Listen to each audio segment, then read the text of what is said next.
You know, like I was never a big contest guy. I didn't believe in them either. Like they were when I first got into comedy, all these contests were happening, and I didn't think I was good enough, so I wouldn't go down there. But there was an amateur contest that I went to, and I ended up winning, and it got me it got me a hosting gig. Right. $50 a week, $200 a month. That ain't bad when you're first starting. Right. People don't make money at all. I was getting $2 a month from the fucking beginning. And then I moved to Seattle, and they have that contest. And to really get work in the area, they don't care about tape or nothing. They look at the numbers from that contest. Yeah. And I took a 6th, and they told me as a dirty comic, you won't even get to the semifinals. So for a dirty comic, it was good at that time for me. I was really dirty. I didn't know what I was doing. Right. But when I came to LA, he called me again. And he goes, I want you to do San Francisco. Now, Seattle had newspaper reporters and restaurant owners and movie theater people. I could live with that. Right. I could live with that. You know what San Francisco had? Comics. Yeah. That was the Mecca at the time, right? That was Robin Williams started that. Comics, judging comics. And I said, I'm not staying here. It's like you coming up to me and me hugging you before the show. Lee, how you going to feel? If I'm one of the contestants and you're standing there like all excited about this contest, but I walk in and Willie's the judge and Felipe is the other judge, and I give him a big hug, and I go, let's go smoke pot later. How do you feel as a fucking comic? You're going to go, why am I going on stage for? Joey knows these fucking guys. Yeah. That's how it was up there. Right. I was like, are you fucking? And I'm sleeping on the beach, Willie. Oh. I'm living in my car doing this contest, sleeping on the beach, because the hotels were $300 fucking. Yeah. I'm sleeping on the beach, dog. I woke up Santa Cruz Saturday morning. I swear to God. I sat there with sand in my feet. I had to take a shower at like a gym for $10. Yeah. And I go, am I fucking retarded? Am I fucking stupid? What? I'm at the Comedy Store tonight. I got a set if I want it. And Celia Cruz was playing at the House of Blues. I got in that fucking car and I drove home. They kept calling me, where are you? Fuck you. I'm going to do your stupid fucking contest.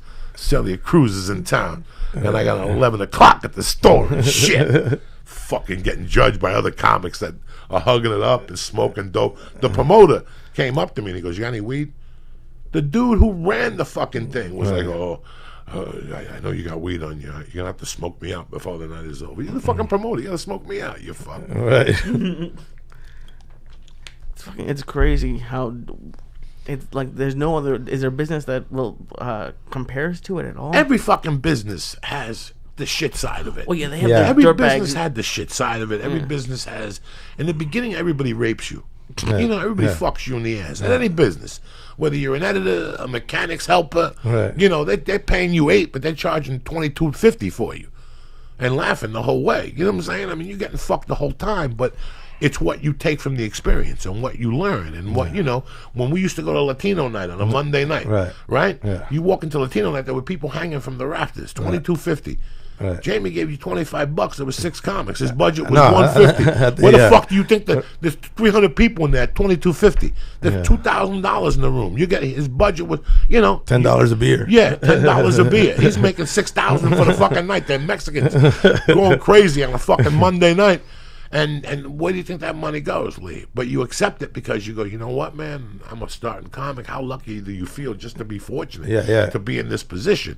But don't be too fucking fortunate. They're not, you know, when they come up to you and they say they love you, yeah, you better fucking love me. Right. You just made $3,000 off me jumping up and fucking down. Right. I'm not saying they came to see me, but I'm part of the fucking ensemble. Yeah. Right. If I was in a fucking theater, we all get paid $62.50, right or wrong, for the fucking performance. Right. So I think what it might be is like whenever you start somewhere or something, they remember you. So if you go to all these clubs and you let them take advantage of you with money, it must be hard as you get older to be like, no, now you actually have to pay me my money because they're so used to not paying you.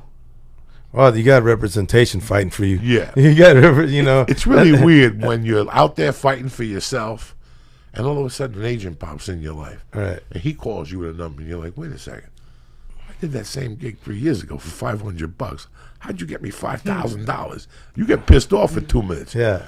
You're like, I put $9,000 in that guy's pocket. Now you figure out what's the truth. It's the weirdest game, man. And it's a hotel, and there's a car involved, and 2 dinners, and $100 for food. And you're like, that fucking gig paid $500 2 years ago.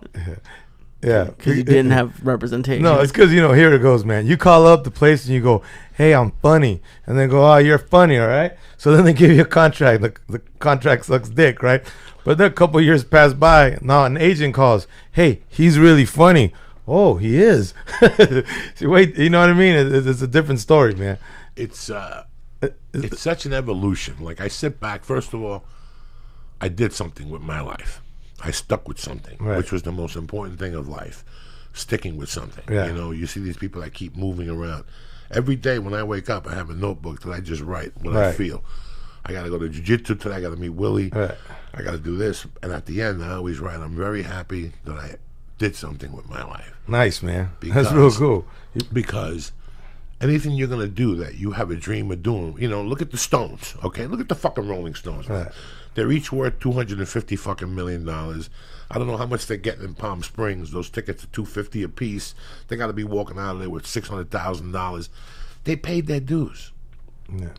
They take that money without no guilt at all. Right. They've been doing this for 40 fucking years. Right. And you as the consumer have to recognize that. You have to go, wow, I'm coming to see these guys that have really been doing this for 40 years. I've had 6 jobs in 3 years. These guys been doing the same fucking shit. And that's how, I don't know, I'm very fortunate that somewhere I got stupid. Because for years I kept saying, I'm never going to do nothing, Right. Somewhere along the line I got stupid. When I got into comedy, I go, if I get into this, I got to get dirty. Right. Because everything else I would do, Willie, was for money. Right. Everything else I would do. Yeah, how much is it to cook? $9 an hour. Really? And all of a sudden you're there a week and you're like, what did I make? $360 after taxes is $280. Right. I can sell an 8-ball and make this. Right. And nothing lasted. But when I got into comedy, I had nothing. I had no wife. I lost everything I had. My kid, I already had a felony. I had already gone through all this shit. So I said, listen, let me dive into this. But I know that I got to change my lifestyle. Yeah. Like, there's no couch. There's no there's nothing. I have to get into this. You have to go out every night, Right. Once I saw that, it changed me. Like, I was like, I'm in. And still, I wouldn't write. I would just write my goals. I would write what jokes I wanted to do and what order, shit like that. Right. I never really had a closer. But then I came to LA and I started watching different guys.